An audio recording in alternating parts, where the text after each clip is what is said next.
Okay, good morning, everybody. My name is Marcelo Caldas. I'm the chair of the search committee, and I would like to thank everybody to coming out. It wasn't easy to put all these things together.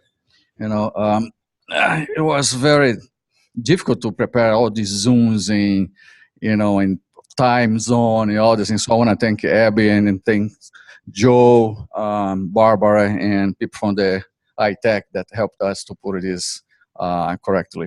One of the things that I want to tell you guys today, now, Abby cannot see us, okay? Mhm. But the camera goes that way. We don't have cameras in the other places so that she can see everybody. That's one of the problems that we're going to face. So we're going to put the spotlight on her, okay? We're going to see her. We're going to see her sharing the PowerPoint. And the question time, now, we're going to ask you to identify yourself and tell where you come from, okay, to help her to know who is here, okay? So the other thing is that I want to tell Ab that we have 1, 2, 3, 4, 5, 6 members, 7 members of the search committee here, and the other ones that are not here, they're gonna watch that thing online later on, okay? Because they have other things to do on this time. So that's the things that I want to highlight here. For me, it's a pleasure to introduce Dr. Abby Franchitti. Abby has a BA in French education from New York State University at Ports, MA in English and American Studies for University of Tours, France, and a PhD in English for American Studies, University of Tours, France. So the search committee asked Abby to prepare a presentation about how, as one of the 3 leaders within the ELP, would you contribute to advance the academic affairs of ELP while building consensus and support and collegiate environment. So Abby going to have around 30 minutes to present to us. Abby. Okay, I will put my timer on. Okay. Hello, everybody. As I said, I can't see you, but you can see me. The first slide you can see here is the topic question, which Marcellus just read to you. And if you look at that particular question, you can notice that it actually can be divided into 3 parts. The first part of the question is the proposal, the plan, or the design. What kind of plan, what kind of blueprint would I propose, would I suggest? Then the second, in terms of the future, would be the vision. What is the vision for the future? Where are we going? How are we going to get there? And who are we getting there with? And the third, and not the last but not least of this, are the values that, that we feel are essential to promoting our program and our academic section of this of the leadership team. So before I begin, I'm going to give you a bit of an outline of what I'm going to be talking about. First of all, what do we mean by academic affairs? A little bit of a definition. Then, as I said, the plan, the design. How do we advance academic affairs? Basically developing innovative structures and infrastructures for student success, because that's what we're here for. Within the ELP, with student transition to KSU in mind, with the units within the Office of International Programs, and our campus community. The next part will be the vision. What is the future, or what could be the future of the English language program? And then I will talk about our values. How can we build consensus? How can we support and foster a collegial environment? Okay. First of all, then, academic affairs. Well, if you looked at the job description and the position description online, you notice that academic affairs and the position includes curriculum, doing curriculum including coursework and testing, and most of you know that I've been doing that for the past couple of years, more than a couple actually. Assessment of the academic portion of the program, faculty affairs, including mentoring and development, and that would need to be developed, in my view. The academic portion of short-term programs, and then special projects. And academic affairs also, oh boy, my internet is unstable. Okay, education, instruction, didactics, information, scholastic work and learning, all that is part of academic affairs. Pedagogy, methodology, both for teaching and for students. And we need, I think, to capture our strengths and exceptional assets, and then innovation. The approach, well, how are we going to approach all this? Is it what we would call in pedagogy bottom up or top down? All right, the approach involves, in terms of academic affairs, I would say, a certain number of actors. And not the least, in fact, one of the most important, because that's our reason for being, the students. Then we've got faculty, leadership team, the director of that team, OIP, and KSU. So we work from the students up to KSU, and from KSU up to the students, depending on how you see what is up and what is down. Those are the primary actors of academia for the English language program. And those are the people who will and who do, hopefully, in all situations, work together. So now that we've got the actors in mind, how do we advance academic affairs? Well, first of all, by developing innovative strategies and infrastructures for student success. What do I mean by that? It sounds like a political statement. Well, within the ELP, what innovative strategies, what can we capture? We can capture our strengths, our teachers' strengths, also the structures that have been created, the ITC, within the tutoring center. And with student transition in mind, what can we do to create bridge programs, to increase them? How can we support students once they're already in the community of KSU? And developing innovative strategies by working with and reaching out to the units within the Office of International Programs. What do I mean by that? Well, if we capture our specificity and if we're creative, we can, for example, work with the study abroad program. And I had at one point started this, but with the change in leadership, it was put on hold. Study abroad. Our students are already abroad, but what if we widened that experience? What if we gave them an additional abroad experience with American students and help them understand what the world community is about, what is out there, what are the possibilities for our students. Also, by working with and reaching out to our campus community.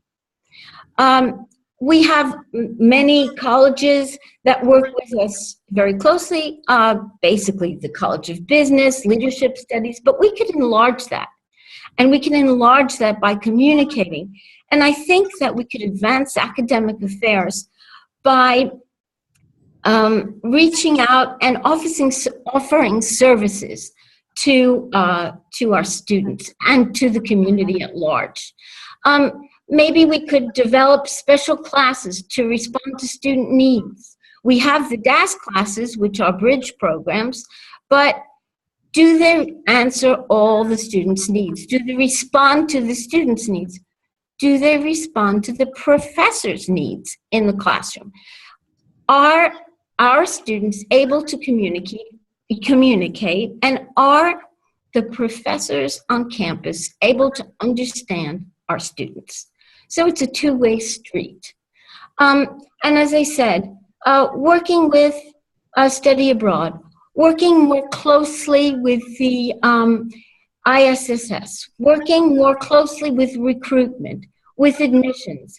These are all plans of how, or ideas of how we can move our program forward.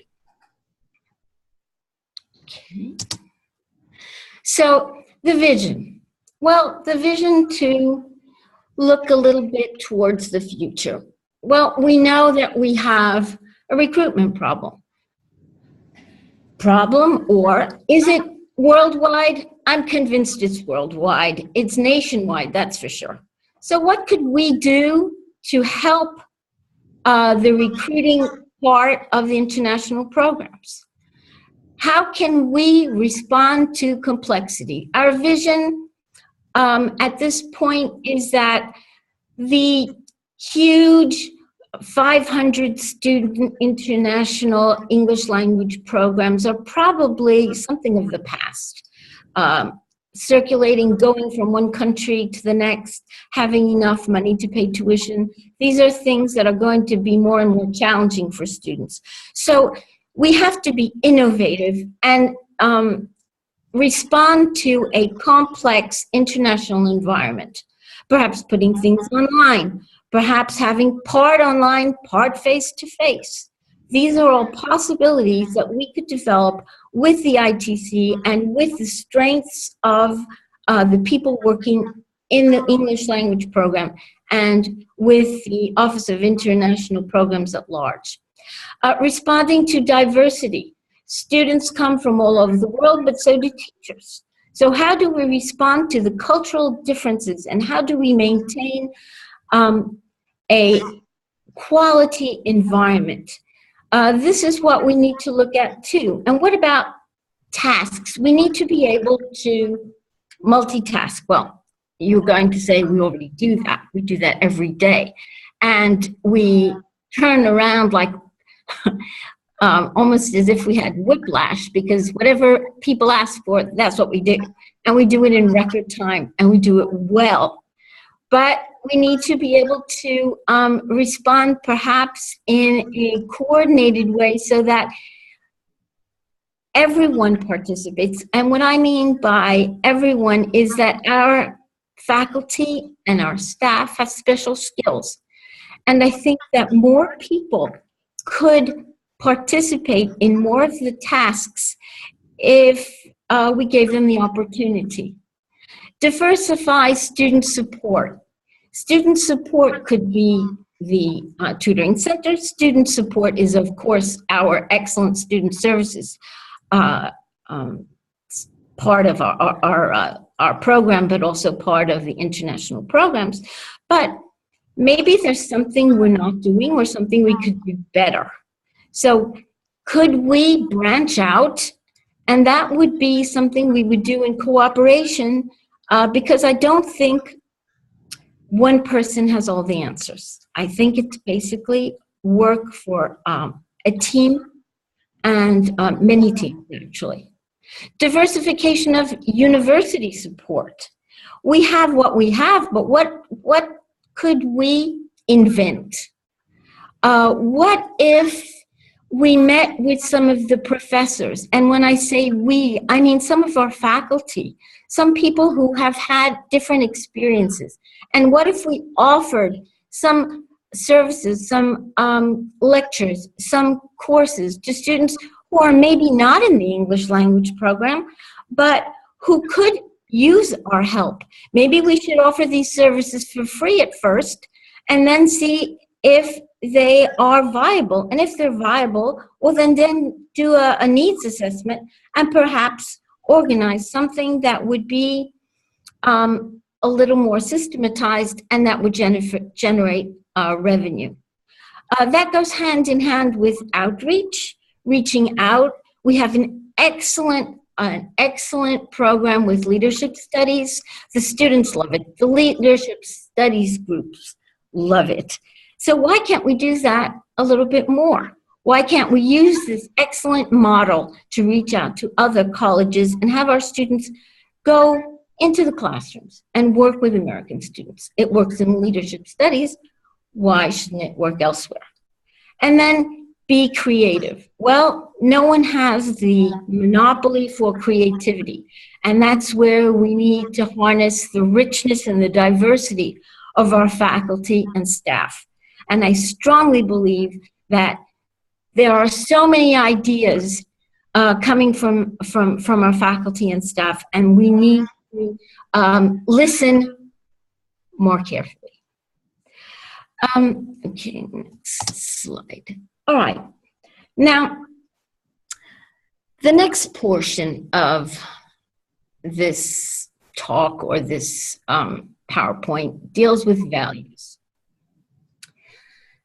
I think that it's the last but not least, but I don't think it is. How can we build consensus? Well, I've outlined a whole lot of plans and dreams and creative ideas, but I'm only one person with one mind, and with my dynamic ideas, I do have, like every individual has, limitations. And I think that if we united our efforts and worked together, getting information or input through surveys and emails and face-to-face meetings, and I don't mean meetings, systematic meetings, because too many meetings kill the meetings. What about brainstorming? We had a little bit of an experiment before the end of the semester that most of us felt was very positive. Getting ideas, looking, I hate to use this because it's become a cliche, but outside the box, outside the circle, the square, I don't care what you call it, but being creative and getting different ideas.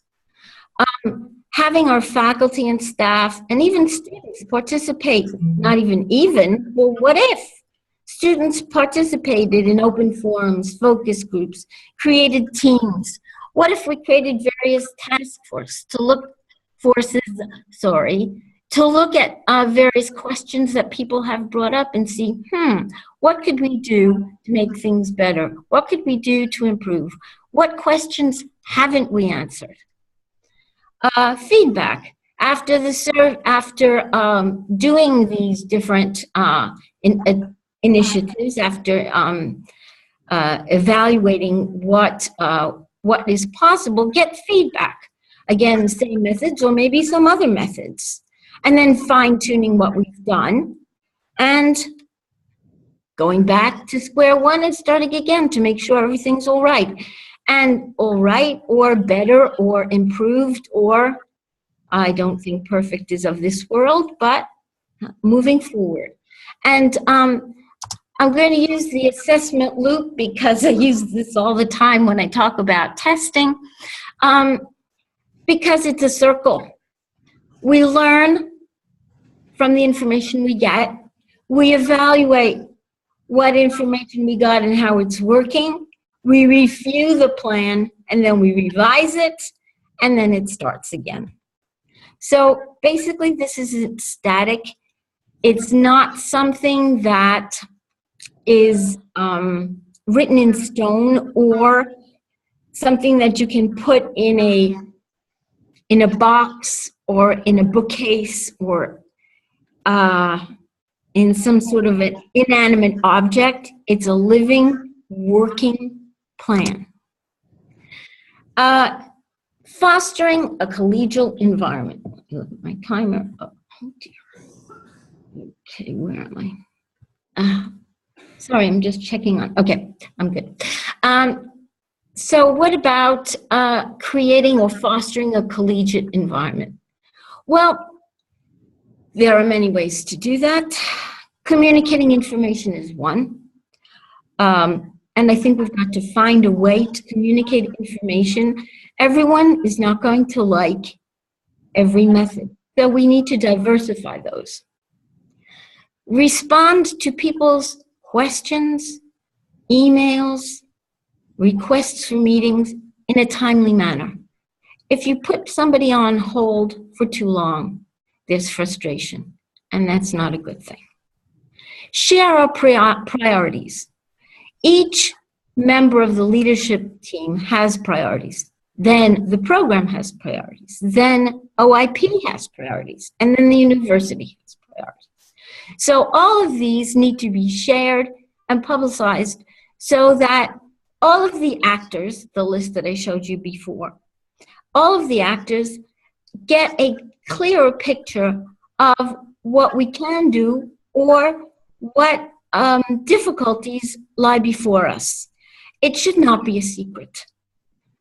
We need to share projects that are proposed, objectives, and goals, so that we can all work together towards those. We need to build a participative structure, creating teams and sharing expertise. I'm sure there are people who know how to do lots of things, and we don't know who they are. We should know who they are, and we should get their input, and their expertise should be part of the collegiate environment and sharing.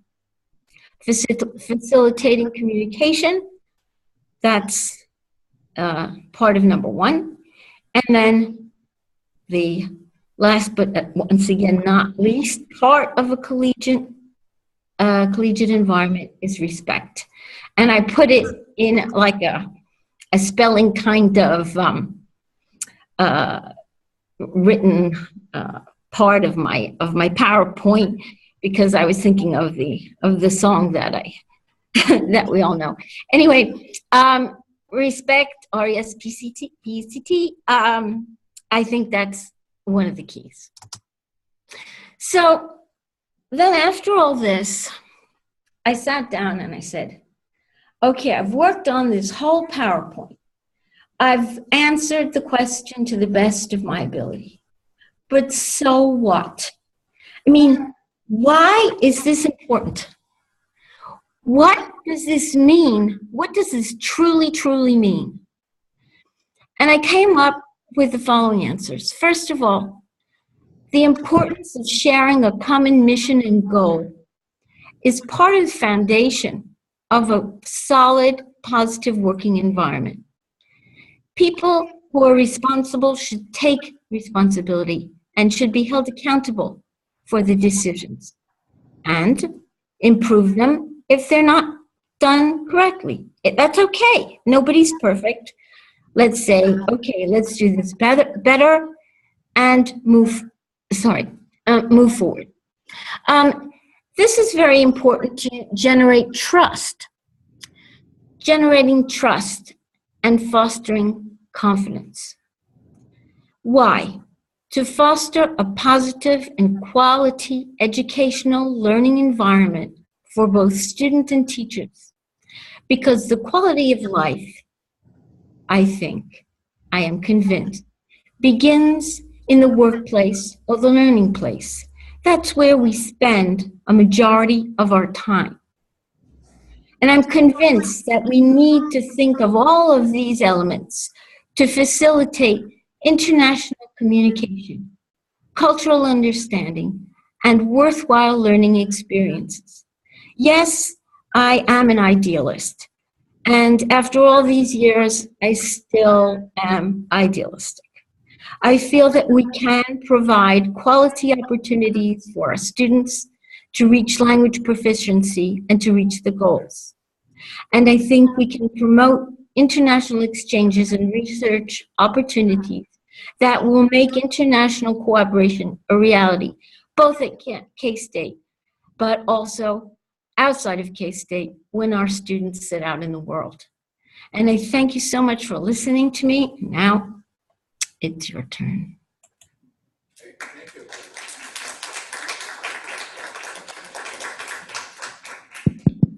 We have time for questions, huh?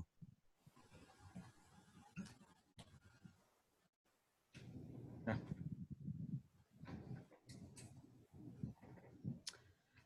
Hi, I'm Greta Kleimenhaga. And Hi, Greta. Hi, Abby. I am an instructor in the program, and I have been here for 10 years. So I want to ask you, under your leadership in the past 6 or 7 years, first I want to preface this for those who are in the room who are unaware of the kinds of things we do in our program. So under your leadership, we have had credit, no credit, and graded classes, which have coordinated tests. Mhm. These tests are written by the curriculum chairs and supervised by you. Mhm. Approximately 60 to 65% of the grade in these courses is based on these tests. Mhm. And in addition, in the advanced writing class, 40% of the assessments are graded by another teacher. Mhm. Now, as you know, instructors are able to preview these tests 1 to 2 weeks prior to their administration in a meeting for an hour to an hour and a half. Instructors can make comments, but final approval of any changes must come from you. Mhm. After this meeting, instructors are not allowed to see these tests until they are given. After the tests have been graded, instructors are allowed to show the tests to the students in class for 1 day. Then the tests are recollected and filed. Mhm. This, to me, seems a top-down approach, and these policies have created tension for teachers and significantly the students who take the tests because they're only able to get feedback for 1 day. Mhm. So my question, finally, after all that, is what is your vision for moving forward as a program where all stakeholders are part of this test decision-making process in a climate of trust? Um, well, I think that this was the first step, or these were the first steps to building a coherent and cohesive and comprehensive testing and classroom environment that was approved by our accrediting agency. So that was a task that was not simple. And now that we've got it, we can improve it. I think that we have to keep in mind if a student is in section 1 and another is in section 7, the tests need to be the same. So that there needs to be some sort of coherence there. Also, coherence in the grading. So there are possibilities for teachers to request a regrading or to grade the test a second or third time even. It is a top-down approach, I agree. And I think that now that we have a structure, we can move forward to opening it up to student feedback and teacher feedback and see how we can be a little, perhaps a bit more creative in our curriculum and in our testing without sacrificing the quality of our program that we have now. And in fact, we could probably increase it.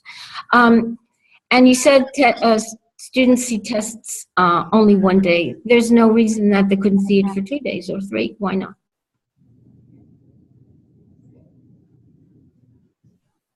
Did I answer your question? Yes, thank you.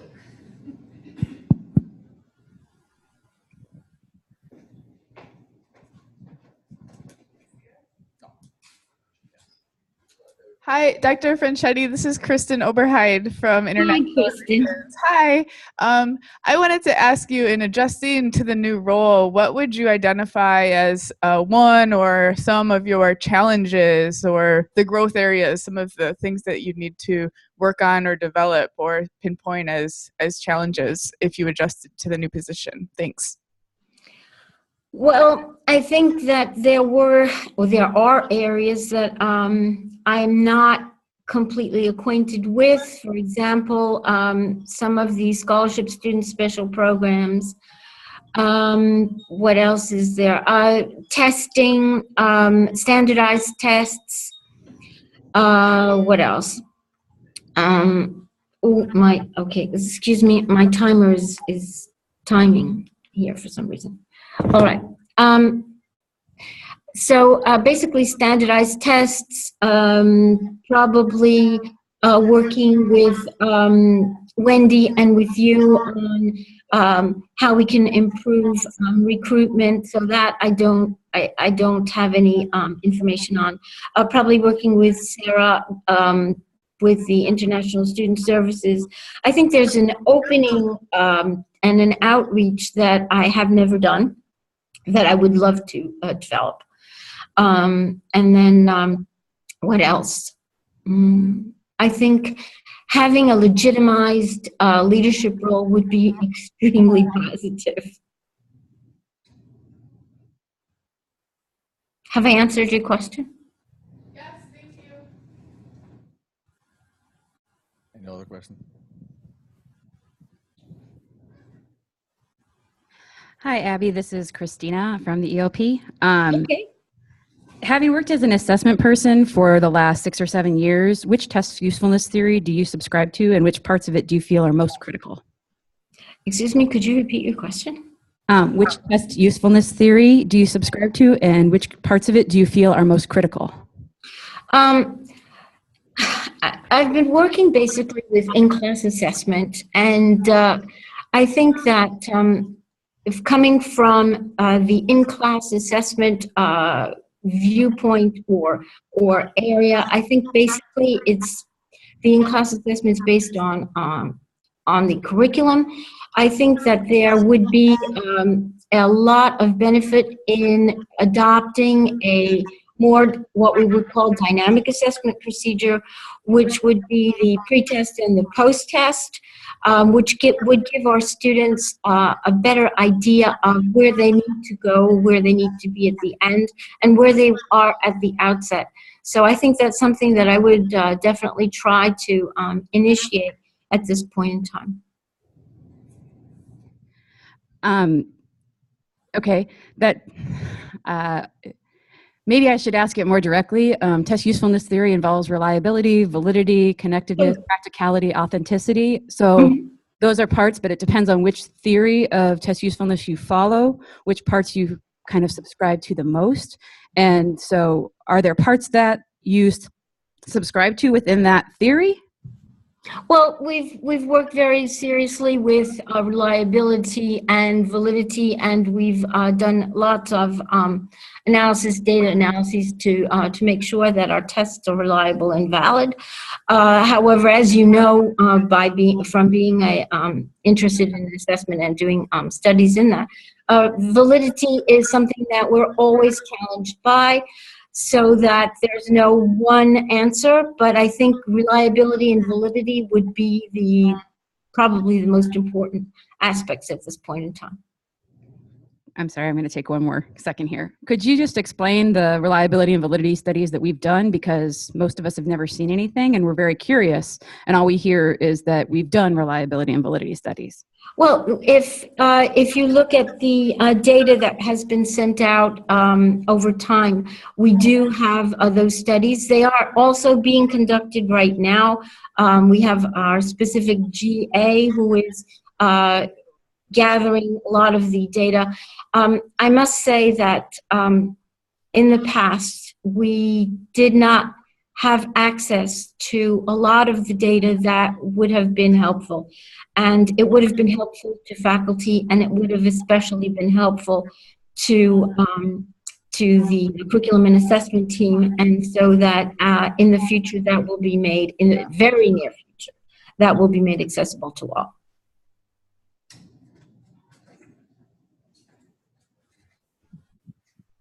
Hi, Abby. This is Laura Phillips Z. I'm an instructor Hi, Laura. in the English language program. I have a question about your role in working with teachers and decision making. Do you have a specific example of how you have dealt with a problem? Oh gosh. in the past, where maybe you had one group of teachers on one side of an issue and another on another side of an issue, and how you would deal with first the authority of making the decision, and then how you would express that, deal with fallout, etc. Well, I think you're not talking about a specific teacher who's having problem in the classroom. You're talking about the overall where teachers agree or disagree. Yes. Is that correct? Yes. Okay. I think that the example I could give is a lot, basically a lot based on assessment. I think that it's very difficult for us to, I mean, us as educators, to give over part of the testing to another authority or another level of the program.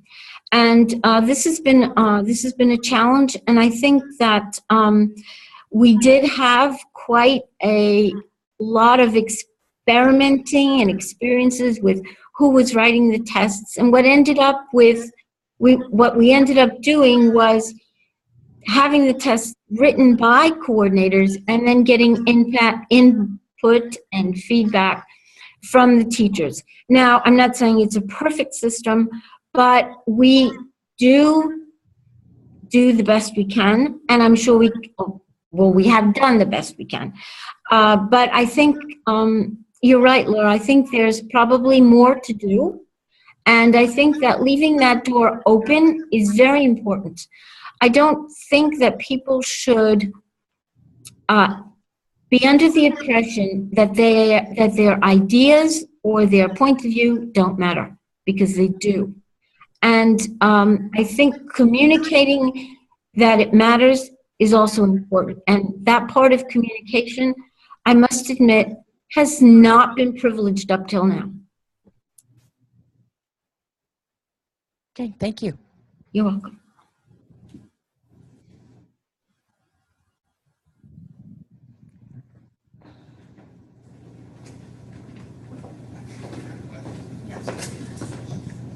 Hi, Abby. This is Victoria. Victoria? I am the upper level writing chair in the program.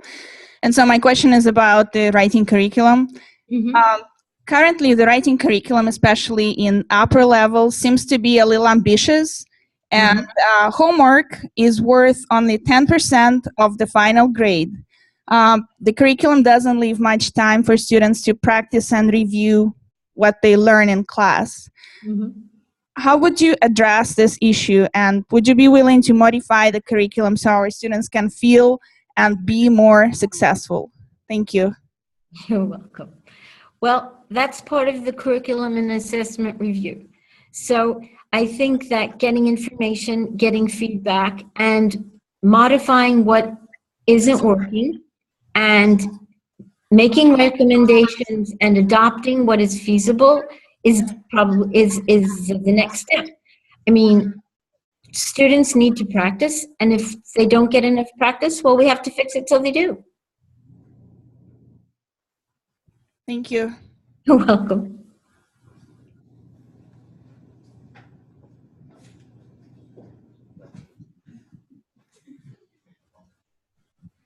Abby, this is Lena. Hi, Lena. I'm an English language program, if any of you don't know who I am.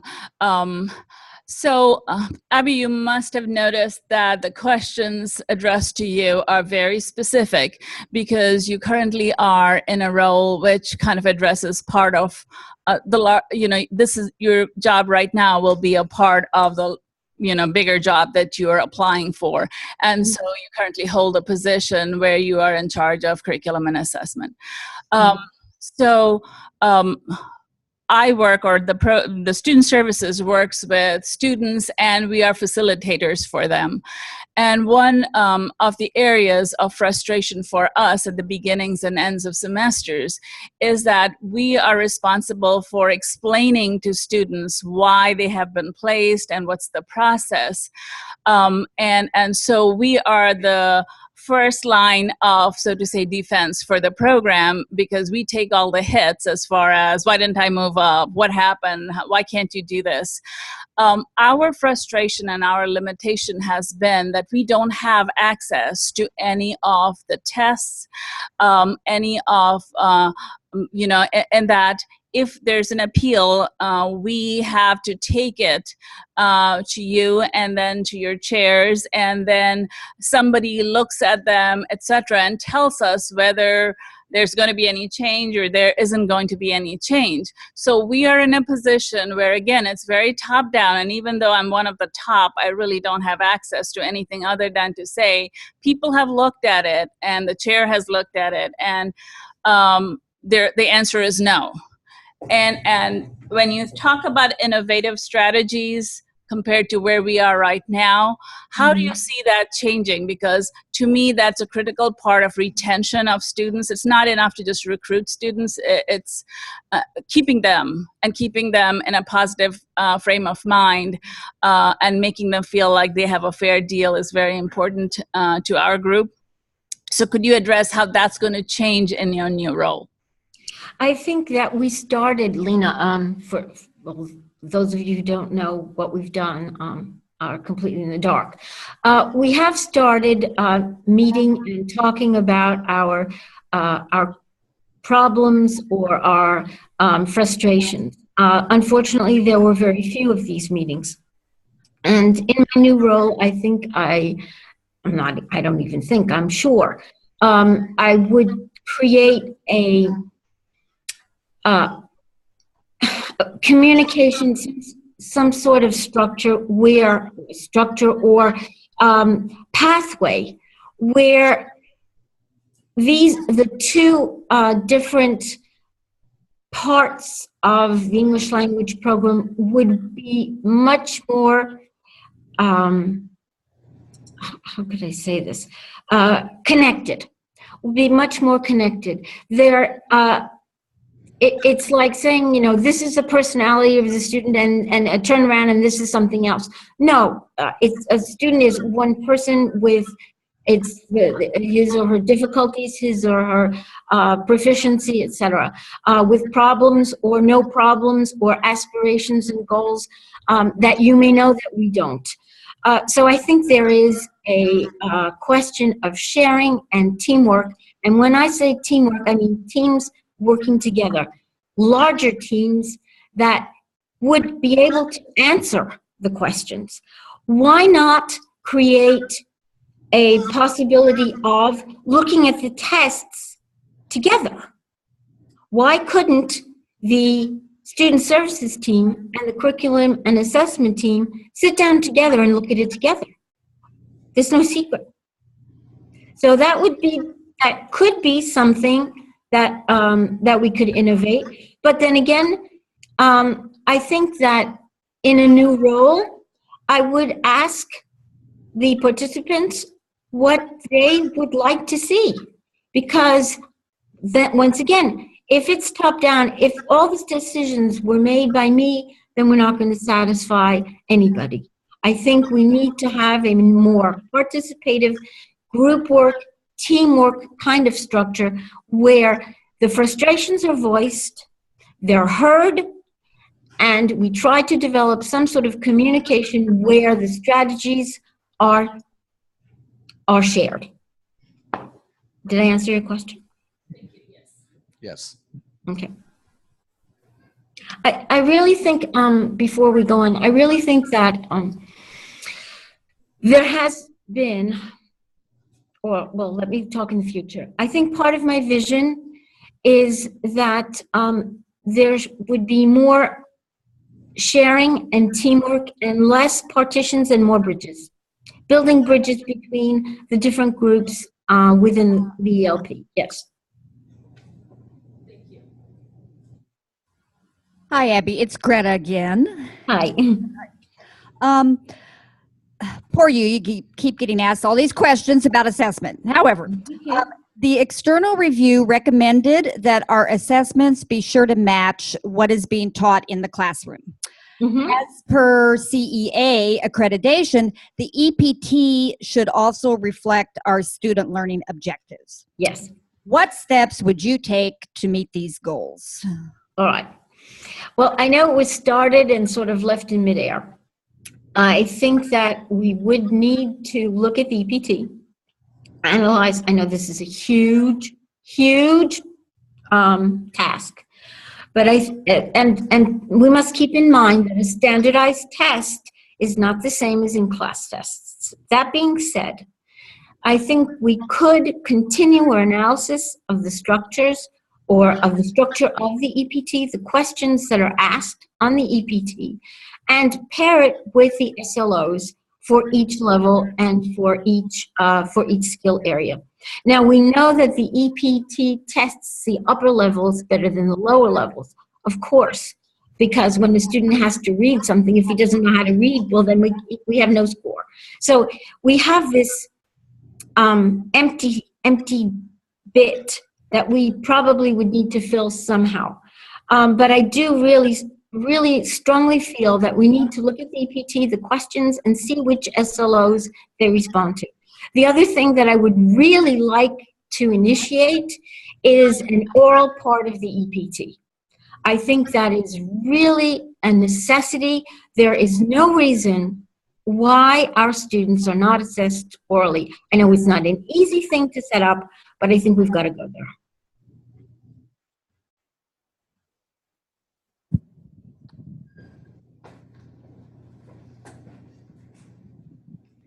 Hi, Abby. This is Christina again. Yep. I'm not going to ask an assessment question, although Okay. I have about 7 that I would like to ask. April made her qualifications during her presentation and education very clear. And as all instructors in the ELP are required to have TESOL applied linguistics or highly related degrees or take additional coursework, and according to your own Vita, none of your degrees are in TESOL applied linguistics. So what courses and official training programs have you done since you started here, especially in curriculum and assessment, since that's the job you hold right now? Most of my training, Christina, was done abroad. So the coursework that I did was, especially for the doctoral and master's program, we did have linguistics courses, we did have curriculum and assessment courses, science of education, etc. So those were part of the degrees that I did pass. The curriculum and assessment, etc., was also part of science of education. It doesn't have the same name as it does here, but it's the same. It's the same content. So my training was definitely in that, and as well the training for certification comprises curriculum assessment, needs assessment, and curriculum design.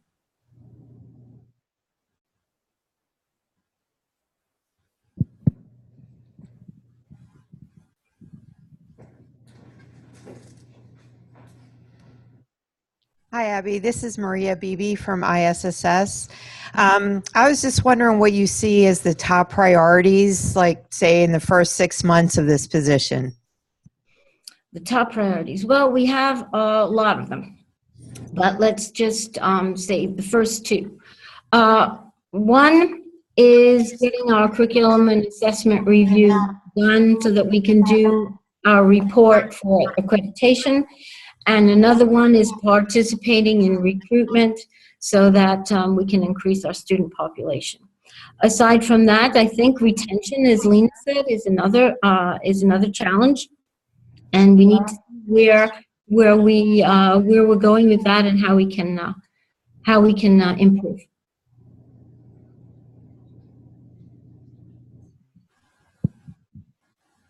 Still have time. You have 10 minutes.